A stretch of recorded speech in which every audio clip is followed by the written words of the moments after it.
Hi, everyone. This is Chris Tracy. I'm with Create Academy, and today we're doing our Create Form and Focus group for writers. And I'm so excited to be here today with my friends Dan LaRock and PJ Clark. Theresa Dedmon is the leader of our Create Academy, and she is actually in the UK with a team right now, just releasing creativity to many churches and places around the UK. And so we just bless their team right now, if any of them are listening. And we miss you, Theresa, but we're going to carry on here. So thanks to PJ for, PJ's going to be here. You all know PJ Clark. She heads up the dance program within Create Academy, but she's also an author and is going to be helping me field questions from the chat on the live Facebook. And then I just want to introduce wonderful Dan LaRock here. Thank you, Dan, for joining us on Valentine's Day. Happy Valentine's Day, everybody. Happy Valentine's Day. Yes. Thank you, Chris. It's a pleasure to be with you today, and PJ, so good to be with you as well. Excited about Valentine's Day today. My wife and I had a fun morning. We had some sentiments we wanted to share with each other, and some cards and things of that nature. So she she's just been a amazing partner for me for 28 years of our marriage, and I think we've probably been dating for 30. And so and most of my jokes still hit. I mean, most of them still connect. Now, she's not here to tell you that I'm lying about that, but most of the time we have a great time together, and it's been just the blessing for my life that she would spend it with me when she could have spent it with anybody, and I just I'm so thankful for her. I hope she hears this, because that was super sweet. I know. I was thinking, somebody on Facebook yesterday was asking, what would you like for your gift for Valentine's Day? And all I could think of was, I just love it when my husband looks at me with a twinkle in his eye. I mean, it's just like, it says everything. And that's what I put. I'm good with that. Yeah. Amen. Yep.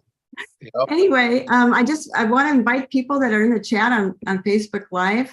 Welcome to you all. I was wanting you to put your name and where you're from in the live, and we're going to have PJ let us know in a little while where everybody's from. If you have any questions for Dan or for me or for PJ, please put them in the chat and we'll field those questions. We'll answer some of those on live here, and those that we don't get to, I will try to answer later on. This will all be posted and saved on Facebook, so you can see the interview later, plus on Theresa Dedmon's YouTube page. You can reach any information about Create Academy, which is sponsoring and producing this show, at www.theresadedmon.com, and that'll be in the chat as well. So on with the interview here, Dan. Let's just continue. Can you tell us more about yourself? And do you have a copy of your book there? Because I have it on my Kindle, but I don't have. See, we can't see it. Super blurry. You got to put it in front of your face. Super blurry. I think you have to put it in front of your face. There we go. Congratulations on the launch of Grandpa's Gift. I know that was a long labor of love, and so excited for you right now. But tell us a little bit about yourself, your background, your ministry, and your book, and why you wrote it. Absolutely. Thank you, Chris. Well, I'm a Minnesota-born man, and grew up in the northern Twin Cities suburbs. Also attended, school in the Twin Cities, and then college in Minnesota as well. Met my wife, Marie, while we were in college 30 years ago.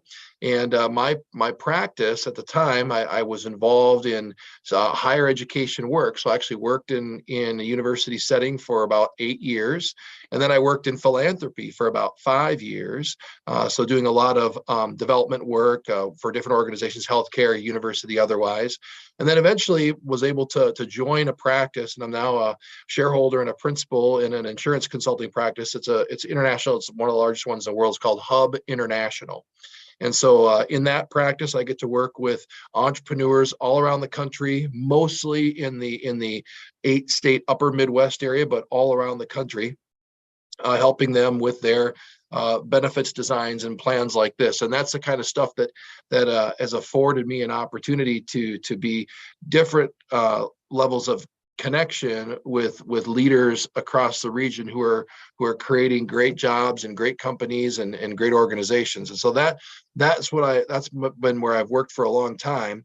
In addition, about 8 years ago, my wife and I were able to follow a call.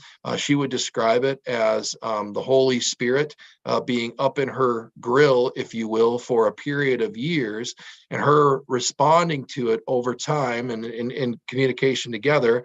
We formed a mission-based horse ranch called Rock Ranch, and it's a place where children, adults, families can come for things as easy as horse riding lessons. We're kind of like driver's ed for kids and horses.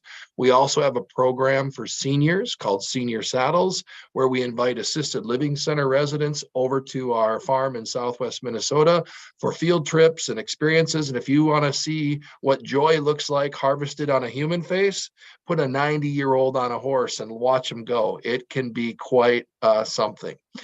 We have seen it over and over again, and we're so thankful for it. And then we have a mental health program. So for people that need a little more in this world in terms of coping mechanisms and ability to talk about things that are really, really difficult sometimes, we have made our horses, and we've got a team of licensed credentialed mental health counselors, all with a kind of a Christian background to help deliver care where they need it. And that's all three of those programs are growing. We had over 2,000 visitors last year to our ranch in Southwest Minnesota for those reasons. That part of that and forming Rock Ranch and being around the formation of that was part of a process for me that I think was taking a level of intentionality toward my faith. And along the way, I was drawing from all kinds of different resources over the past 15, 20 years. And some of those resources are apologetics. Some of those resources are definitively evangelical. Some of those resources are numerous. But one of the resources that I found the most comforting, and I think where I realized that there's something to this history of our faith that can guide us even today, was when I rediscovered my grandfather's writings. And my grandfather, his name was C. Maxwell Brown, was born in South Dakota, 1905. He lived until 1992. And during his time, he was a Methodist minister in both North and South Dakota, spent time in Minnesota as well. And at the end of his career, he was called to the West Coast, San Francisco Bay Area, Berkeley, California, all up and down the Bay Area. And he delivered in that time. It would have been toward the end of his ministry career. So he was in his 50s and had the breadth of experience behind him from over 25 years in the ministry prior to getting there. Well, he in the mid 60s was giving radio addresses, over the entire Bay Area and up and down the coast. And those addresses were rich with topics that to me came across 60 years later as I was rereading them as just timeless wisdom for the times we live in. And so he's talking about racial reconciliation. Martin Luther King was referenced numerous times in his writings, and the work that we were doing around human rights. He was talking about mental health. Of all things in the mid 60s, he was talking about the things that plague us from an anxiety or perhaps it's mental health that comes out of maybe using too many substances and it bears itself out in depression. He's talking about these things. He was talking about underwhelming government. He was talking about maybe youth who are disillusioned. All these things that when you fast forward to 2020 and our post, kind of our COVID time, were resonating as these messages could have been written yesterday.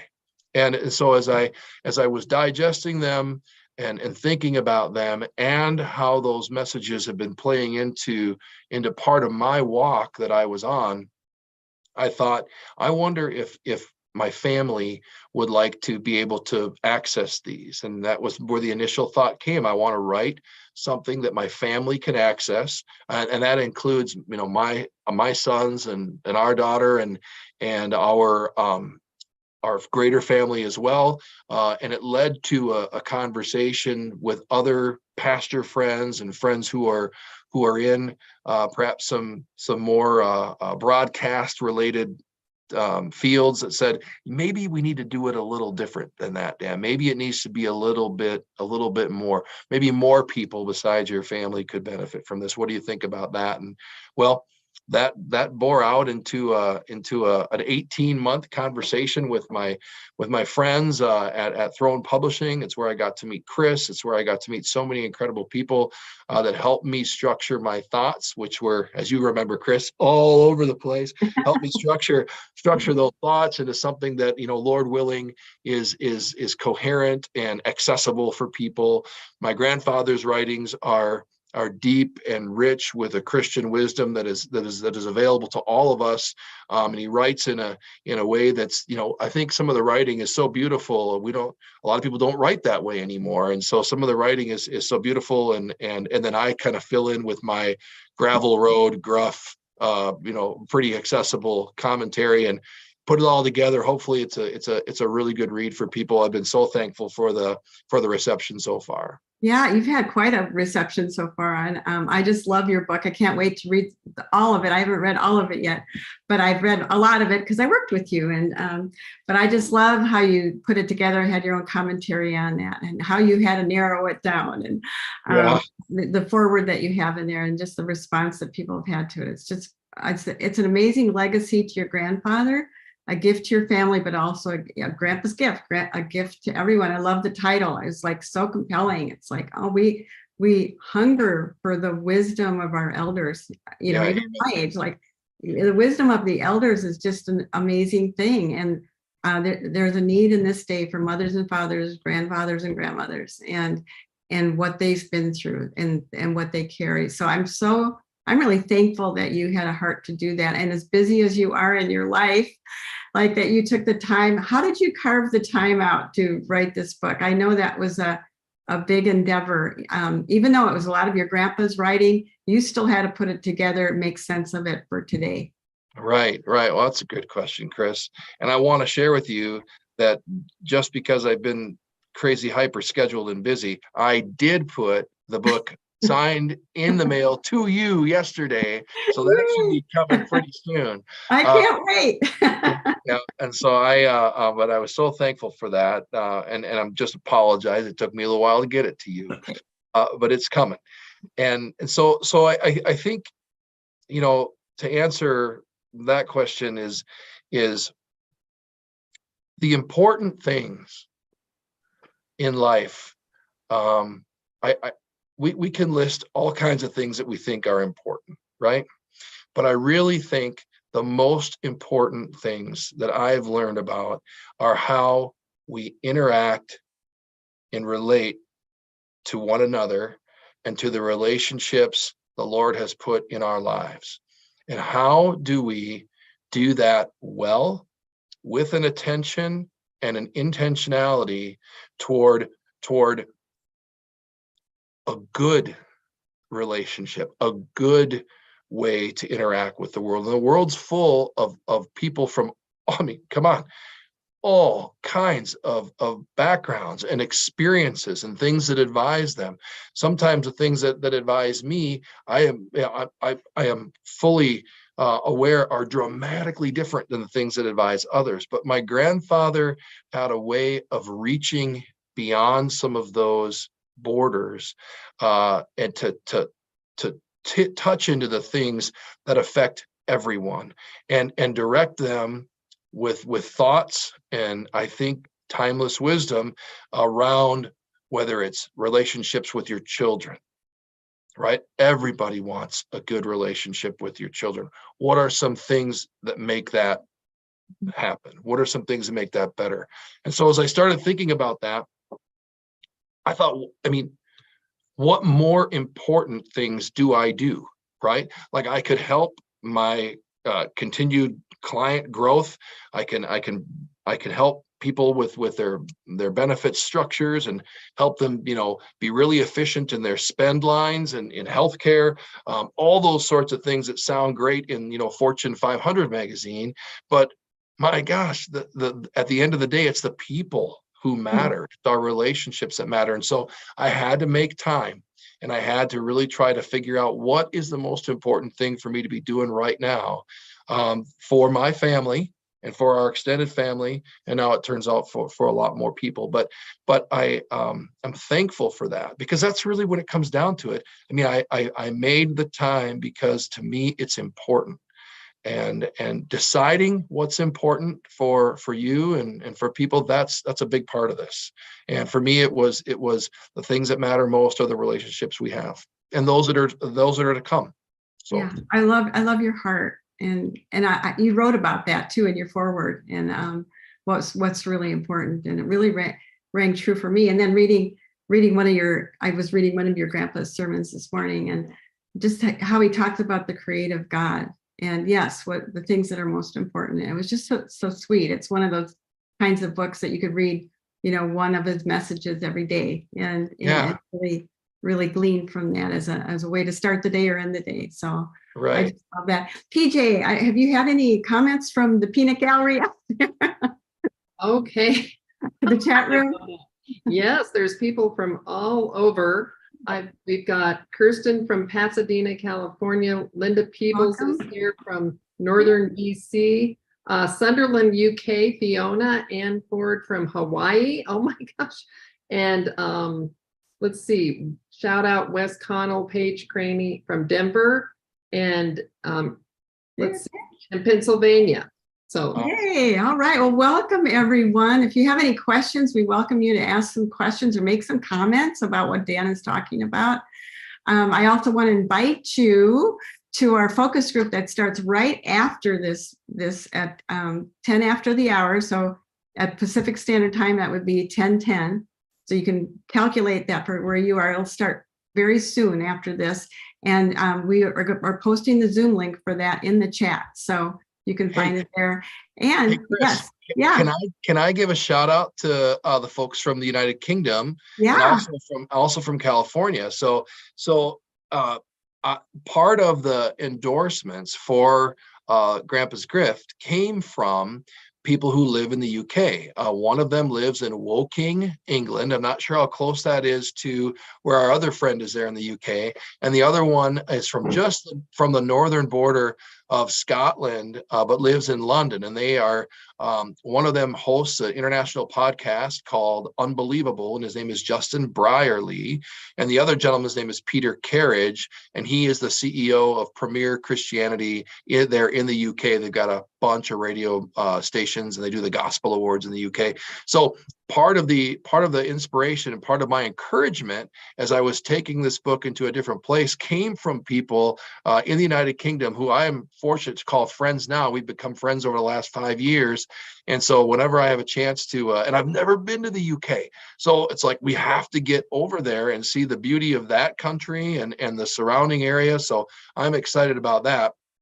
And one of the stories, if I may, Chris, is it okay if I take a little time? Oh, I love it. For my friend in California, one of the things that, and in the book, there's a story about this. When I was talking about relationships earlier, this matters because the other mailing I did yesterday, Chris, in addition to you, was to a woman named Barbara Vaughn. And Barbara lives in Berkeley, California. Marie and I, my wife, were in California for a trip last spring. And while we were there, we had an extra hour of time, right? An hour, great. So we had an extra hour of time. And I said, Marie, let's go. We landed in Oakland. Let's go to Berkeley to one of the churches that my grandfather would have pastored.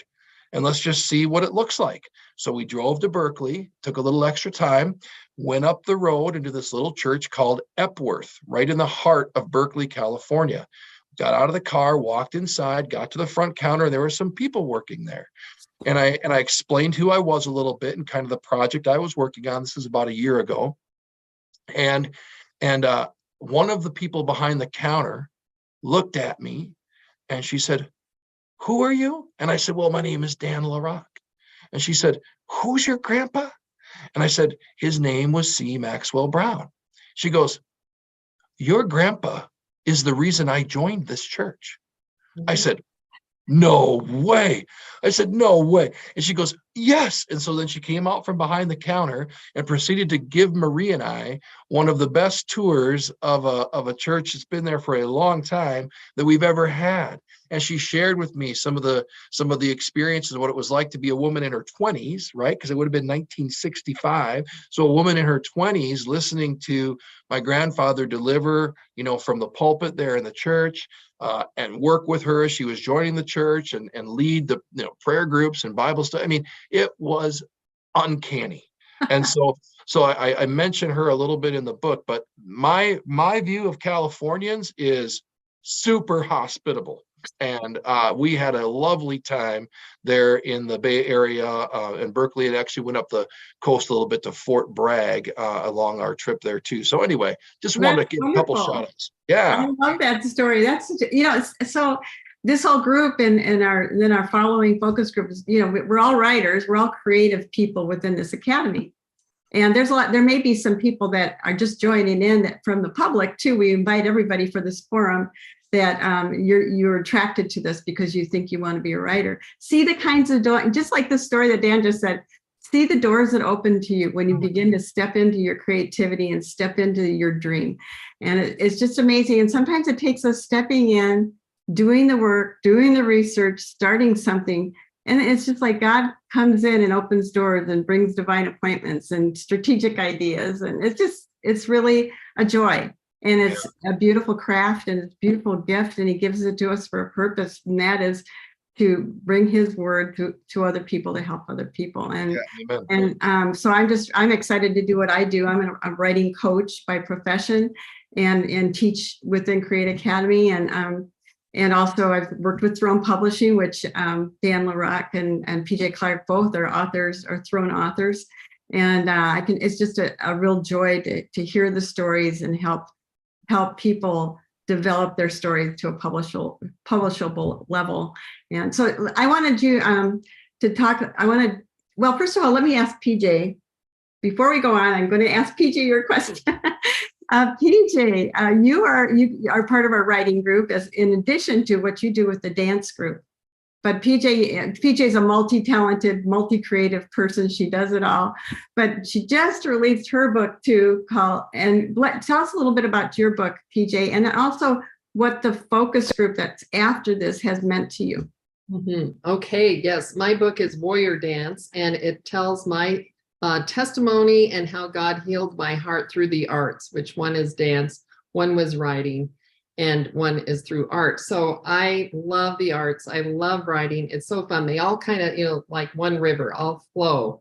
Once you step into the river, it's just amazing how many facets there are to it. And the writing group has just been incredible. Of course, we've seen children's books. David Pennington has a book out that he wrote. And then also Lori Dobbins is working on one. Patricia Webb has one on healing. And it's just amazing. Chris wrote the cutest poem on Facebook. I mean, they write poetry, they write, then the encouragement is to write your book. And Dan, how hard that is to sit down and do the work. I have a chapter in my book called Resistance.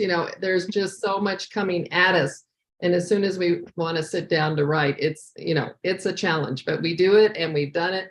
It's hard work, but it's worth it. So yeah, there's great I'm things. so proud of you both. It's like my little children out there, but your book's out. Like, I'm just so excited. One of the things I want to say to PJ is I frequently get a little bit jealous whenever I see PJ in pictures, because she's got this really cool Viking sword that I have seen her use. And I don't have a Viking sword, but I need a Viking sword. Well, my husband got it for me on my 65th birthday. So I have it hanging in our bedroom. Yeah. How many ladies have that on their room? That is awesome.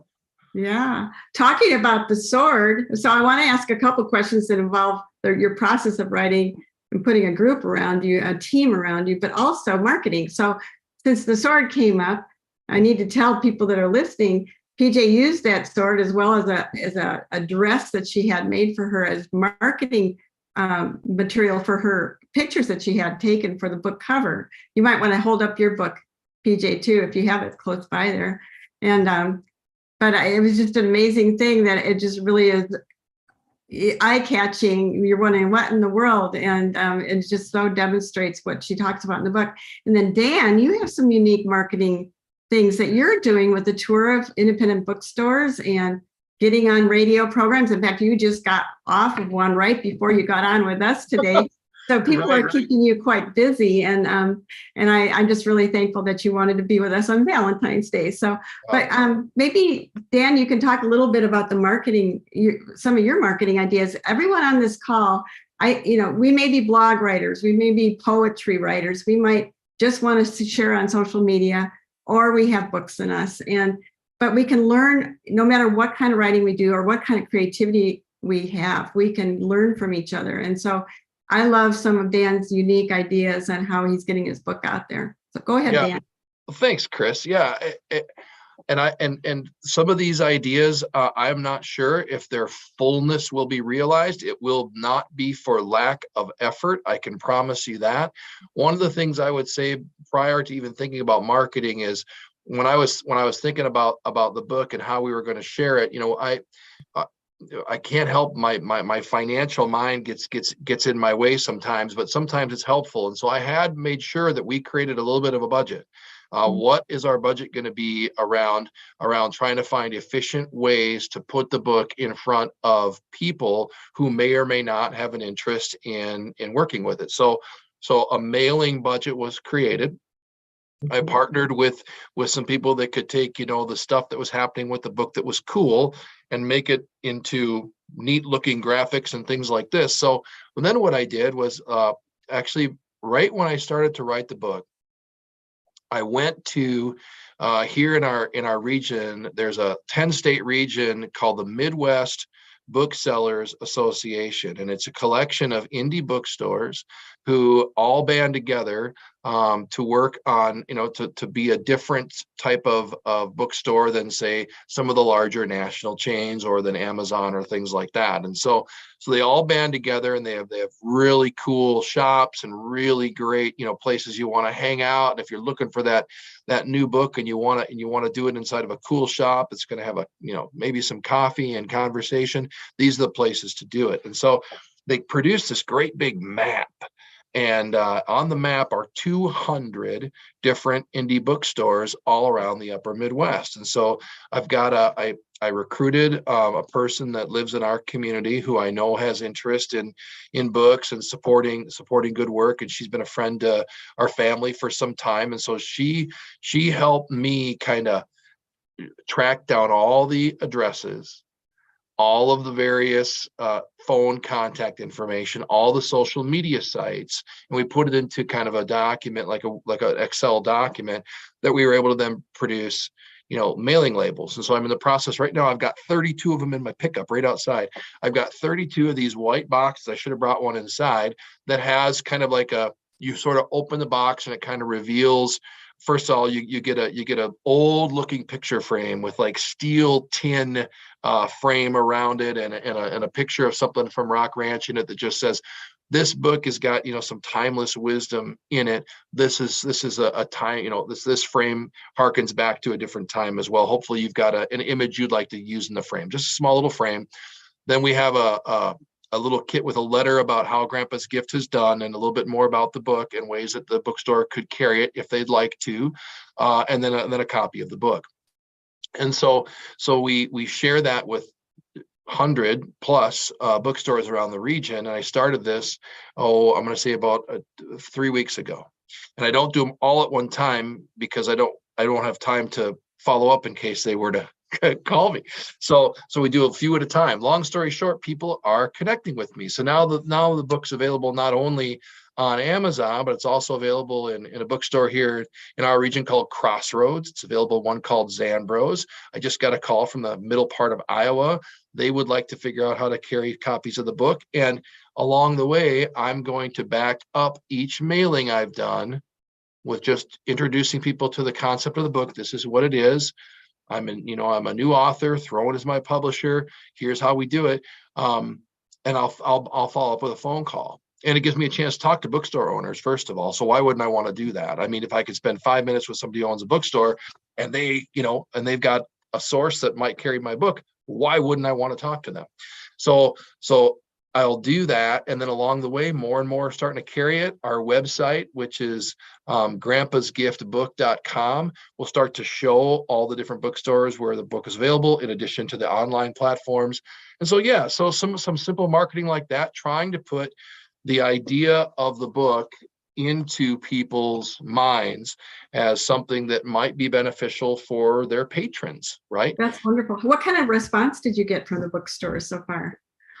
So far, I was hoping for like a 10% response. So when you do like direct mail like this, and it's a little bit more creative, you can count on 1 or 2 or 3%. But I'm hoping for 10, and we've had that kind of response so far. So it's been in that I've got 3 that are coming from the first 30, but I just sent them out and I haven't called any of them yet. So I anticipate that we'll have another 3, maybe 4. So that'll give me 6, 7 out of the first 30, which doesn't seem like a tremendous number, but boy, if we can do 200 and we end up getting 20 plus bookstores to carry it, and all I have to do is provide them copies of the book within kind of that mailing budget I've got, that's a win. Yeah, that's a win. That's awesome. There's so many things I want to talk about. So the proceeds from your book, 100% you say go to your ministry, which is Right. Rock Ranch, a Right. wonderful, wonderful ministry. As I'm talking to writers out there, your book is one part of who you are and the fullness of what God wants to do in your life. So, the book, what it'll do, it gives you authority. You become some kind of a person to turn to because you've actually got a book in your hand, and you'll be invited to speak. You'll be invited on radio shows. So you just kind of need to get yourself out there and let people know about your book. But you can put a ministry around your book, or you can use your book to benefit your ministry, which is what Dan is doing, and PJ is doing that with her book too. And it's just an amazing thing that a book does. It has life that continues to be lived because it was written, and your words just continue to go out there. So I just kind of wanted to talk about that a little bit, but mainly, let's start with this. What has it meant to you to have a team around you to help you get your book from an idea to a printed hardcover book or softcover book? You bet. Is that for me or for PJ? That's for Dan. Okay. And So PJ can comment after too. So let me make sure I ask her too. So yeah. Well, what I tell everybody listening is that if I didn't have a team of people, the book doesn't get done. So it's something that I thought, I have to do this, but there's so much behind bringing an idea and a collection of thoughts together in a coherent fashion, with attention paid to length and people's attention spans and how they look at things visually on a page. These are not things I spend a ton of time thinking about. I might read, 15 books a year, but I'm not thinking about those kind of things when I'm doing it. But there is a science to it, and there is a psychological part of that I think my team helped me crystallize, all the way down to, Dan, the length of what you're going to say, and the length of each of the messages, the length of the chapters. What are the key sentiment points you need to get out in this type of conversation, and what are the ones that we can leave to the reader's imagination? If I didn't have a team, Chris, a huge part of that team for me, if I didn't have a team around me helping me with that, and how do we design the cover? What do we want the cover to exude emotionally? How do we, all those types of conversations. I would say the experience I had at Throne was well worth the investment I made into it, simply because now I understand a little bit better that there's no random type experience here. We need to pay attention to the finite details that go into content creation, idea creation, and then delivery, and everything down to how you're going to, what font you're going to use and why. And so I think those sorts of things were not things I thought about, Chris, prior. I just knew that my grandpa had written some really cool things. And some of those things were really, really pertinent for the times that we're living in today, to give us that sense of, there is nothing new under the sun. The things we're experiencing that might feel challenging today as a culture and as a world have been before.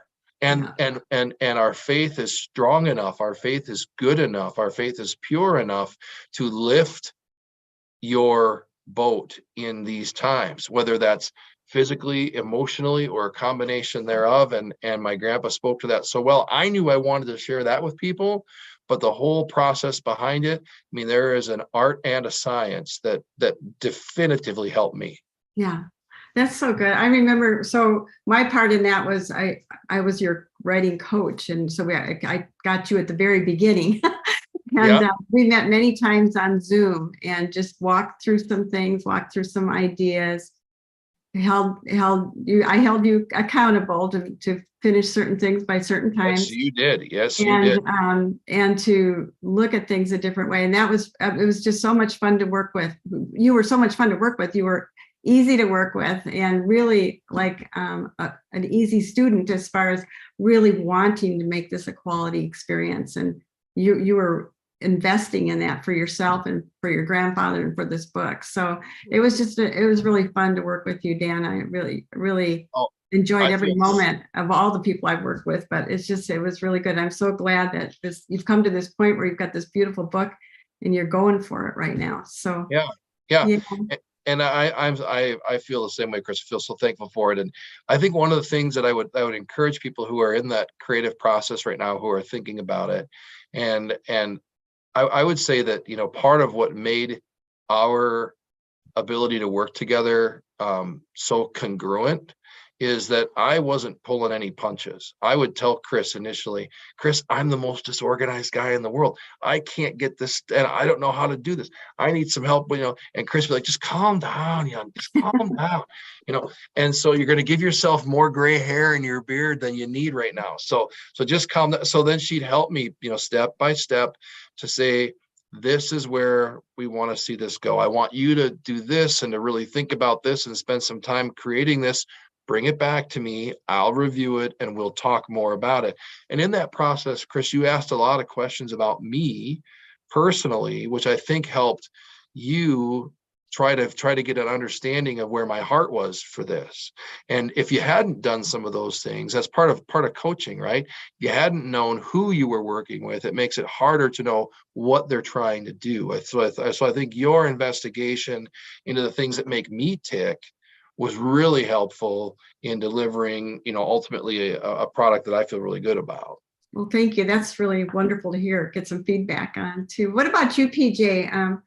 How was that for you, putting a team around you? And do you have your book there? Can you hold it up? I didn't know if you did. I did not bring it with me. Oh, that's okay.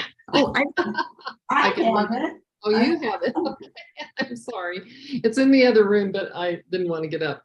Actually, I can't put my hands on it right now. It was just back there before. Okay, that's all right. But yeah, I think the team is essential. I cannot say enough about Jeremy with Throne Publishing.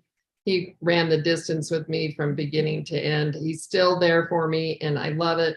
He's awesome. And then of course you, Chris, helping with the content editing. And then Theresa, when she wrote the foreword to my book, and I told her so much of her is in my book, her influence, her love for the arts and their ability to heal. I just love that. And she just was a huge influence. So you need your team. We need each other.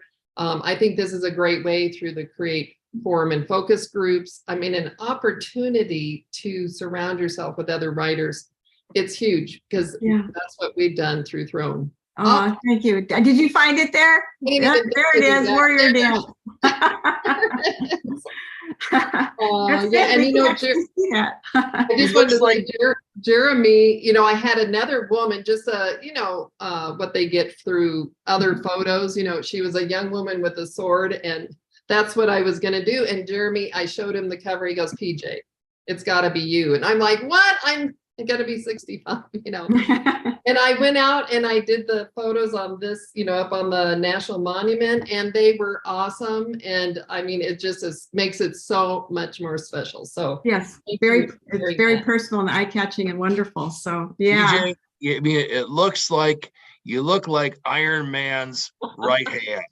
I mean, I'm like, it's as much Marvel comic superness as it's beautiful. It's a Yeah. wonderful deal. Thank you. Yay. When I first saw it, I had to take a double take because I thought, oh my gosh, that's PJ. At first, I didn't realize it was you.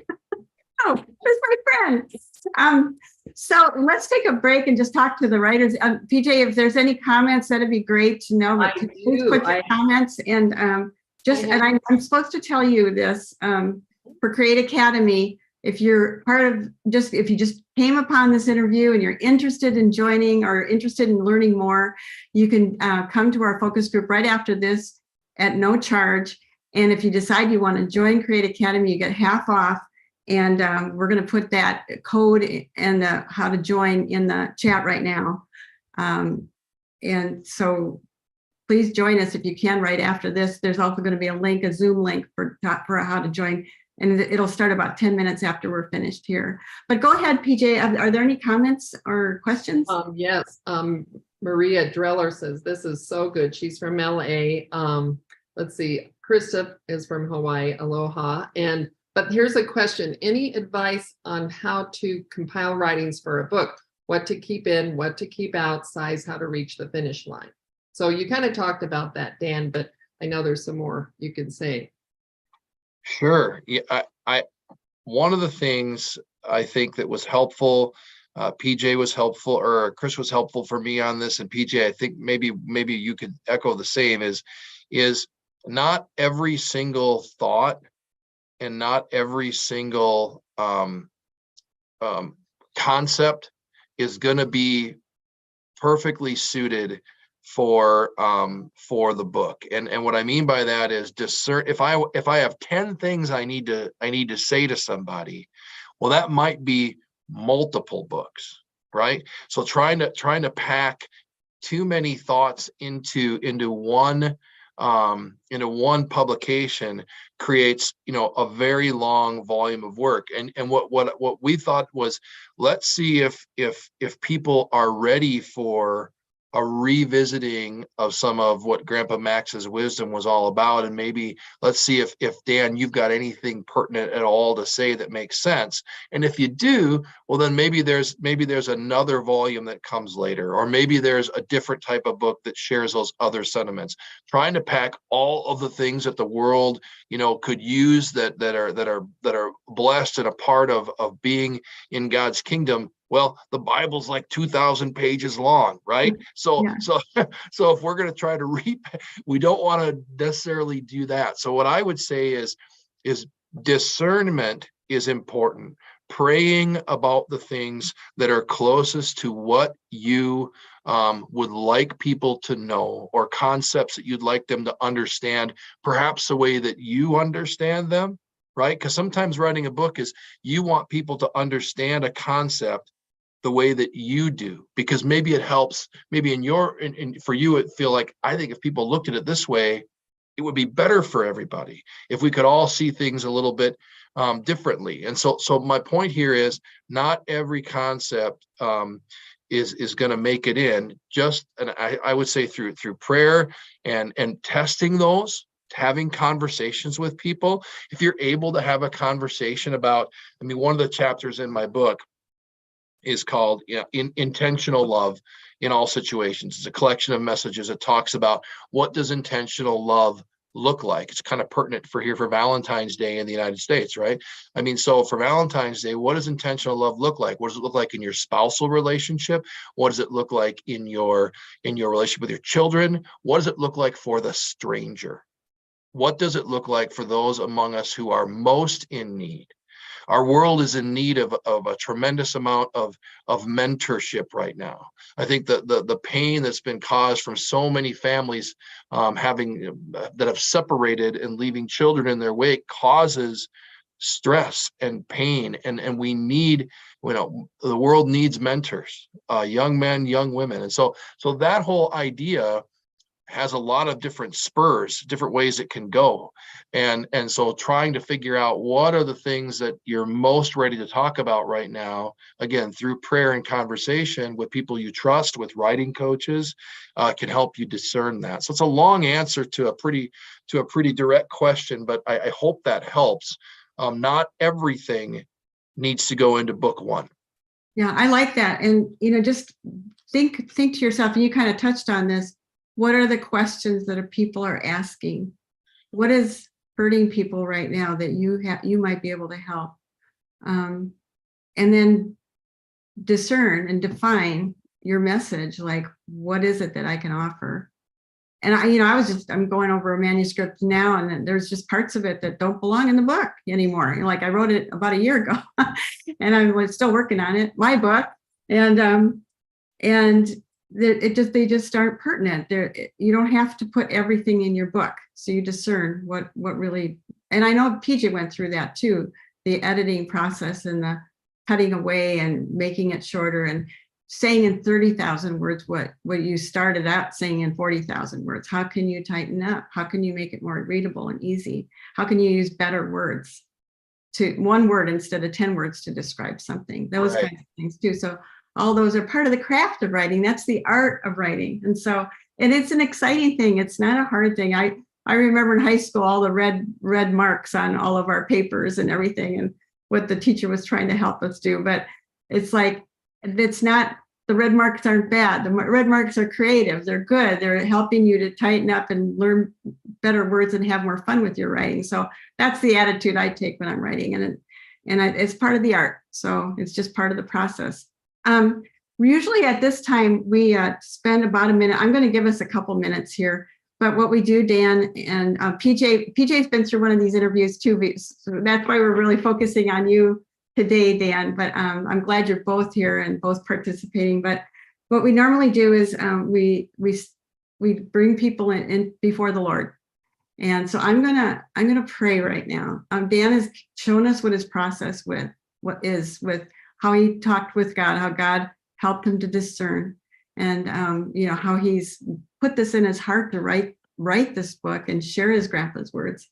So I want you all as writers, we're going to take a minute of silence, and I just want you to pray this with me. Lord, I thank you for being in this conversation today. I thank you what you are revealing to me through Dan and through PJ and through this interview, Lord. It's Valentine's Day. You love us. We are your children, your sons and daughters, and you delight in us, no matter where we are, no matter what we're up to, no matter how close or how far we are right now from you. We just thank you for that love. Would you show us, Lord, right now, how you want to love others through our writing? And I'm just going to give you a minute to listen.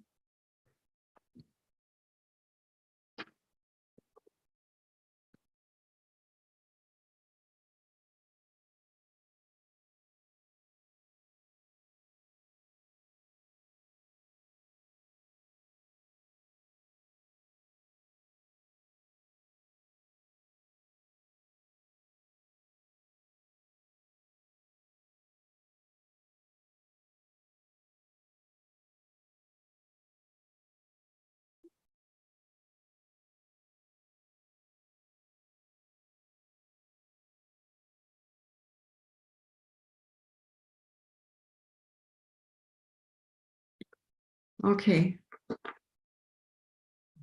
So if you guys want to share any of your thoughts in the chat, we'll have a time to just share a few of those. I don't know if Dan and PJ, you were able to write anything during that time. I didn't really have you guys write, but I did hear, and I was writing notes down. So I'm gonna share something, and Dan and PJ, if you have something. I just feel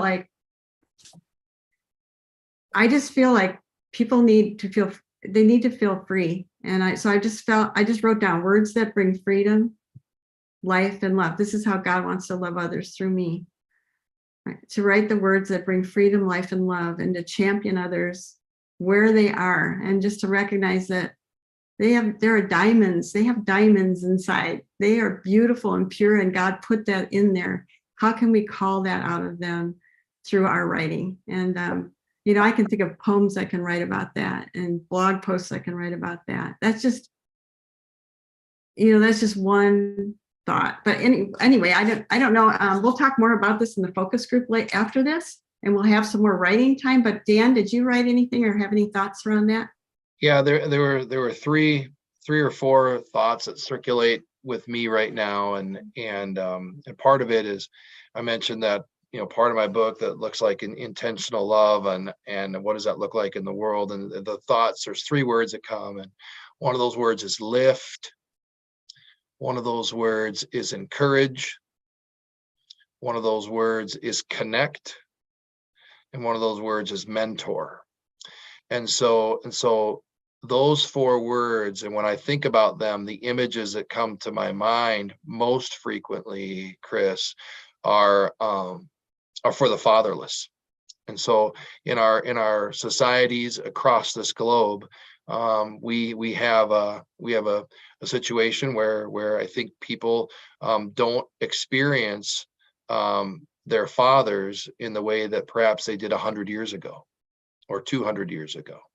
And I think sometimes some of the angst and anxiety that creeps into our lives without us even recognizing it comes from not having the full connectivity to both mothers and fathers. But for me, it continues to be that fatherlessness. And so that's when I sit in silence like that, those are the things that come to me, lift, encourage, connect, and mentor. And it's for, young people in our communities that need that kind word. Yeah, that's so good. Are you going to keep writing, Dan? Are you going to have another book or blog or? Well, I'll be praying about that. And we have, I think I'd love to be able to explore some of those thoughts I just shared with you in a different way. I've again, if the Holy Spirit got up in my wife's grill about Rock Ranch and being able to deliver something that looks like that to a broader world, the Lord's up in my grill about people that are from broken relationships or have experienced loss like that for any number of reasons.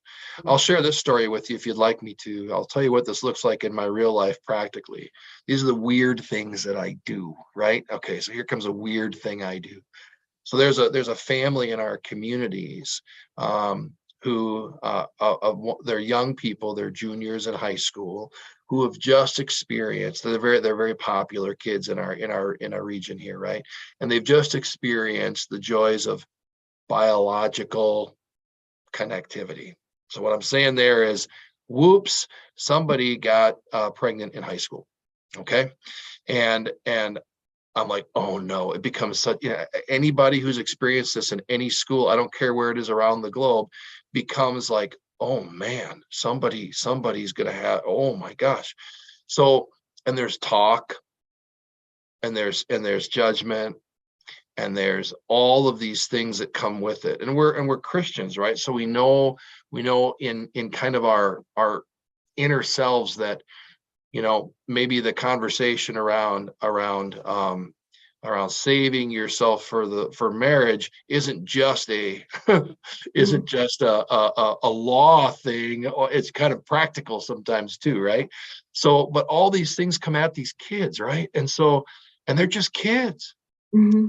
So what I do is I look at that and think, I'm not going to be that person. I'm not going to be that person. So I call the mom, and I call the both sets of parents, right?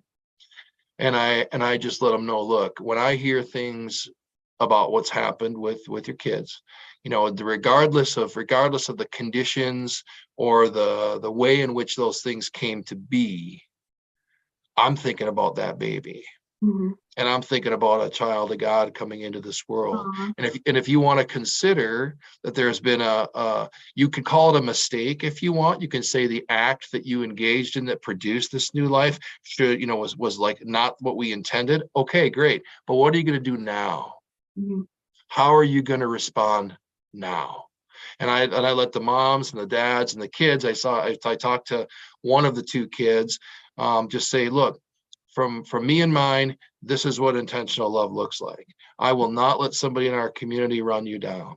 I will not allow somebody to share words of negativity with you. You've got a baby on the way. For the love of God, we need to keep, and Lord willing, if it comes, if she's able to bring it to term, those sorts of things, now you've got a real life child of God.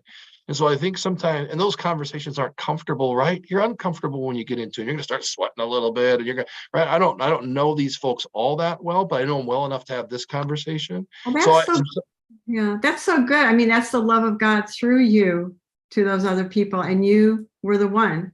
You provide the fathering to the parents and to the kids, and Lord that's willing, the crisis Lord situation. So it's awesome. So that's what I intend. Yeah, I love that. Write things around that too, or just be that, to people. So PJ, how about you? And then we'll have Dan wrap up with a prayer for us. But PJ, what did you write? Oh, I had, excuse me. Well, I felt like a book is kind of like our hearts. When you're writing the book, you gotta get rid of all the clutter. You got to do the reduction, and just like in cooking. And then there's the essence of that book, and I feel like that's our relationship with God. As we're writing the book, he brings it down into that, what's important to our hearts and what we want others to see about our hearts. And it's kind of a vulnerable place, and but it's an awesome process of going through that, and having him show you what's important and what's in your heart. I love that, PJ. And you're just making me think about how the process of writing and sharing his love with others through our words also brings his love to our own hearts. Like, we find healing in his love and a new relationship with him, or deeper relationship with him in the act of that writing. And I'm just so thankful that you guys shared so much today. This has been amazing. Thank you, Dan, for doing this with us. You bet. Thank you. Thank you. My wonderful. pleasure. Yeah. Dan, would you say a prayer for us, or that just over the writers that are listening today and in the future? I'd be honored. Absolutely. Let's fold our hands, bow our heads. Lord God, we come to you today with open hands and open minds and open hearts. And Lord, for those who are on this call that may be in different stages of trying to bring glory to your world, may you help them with the inspiration they need to bring what you'd have us know about you and your heart. And may you inspire them with the written word and with ideas that they need, Lord, as you've inspired so many over the years. We know, Lord, that you do it. We know how much it glorifies you to bring people together and connect them. And the written word and the book is such a remarkable gift from you. And so, Lord, I ask you for perseverance for those on this call who need it. I ask you for inspiration for those on this call who need it. And Lord, I ask you for that sense of finishing, finish well, bring to fruition all the things you've worked on so long and hard, and get it into the world so that you might receive glory and honor through it. And all these things I lift in the name of Jesus. Amen. Amen. Amen. Well, thank you so much, both of you, for joining me today. And for everyone else, join us on the focus group. It's going to be fun. We're going to do a lot of writing today. And Dan, you can come on too. You can find the link right underneath, right in the chat with this program here today on Facebook. So, Chris, I would love to. I got to jump on another one. Oh, there you go. Why? You're popular on Valentine's Day, huh? All right. Well, we'll love you on Valentine's Day. It was fun. Absolute pleasure. Thanks so much for having me. And hi to my friends in the UK. Hi to my friends in California and Denver and all over. So happy to meet all of you. And I hope that there was something good that came out of this for everyone. So thank you, PJ. Thank you, Chris. Yes, thank you. We'll see you soon. All right. Bless you. All right. Bye-bye. Bye-bye.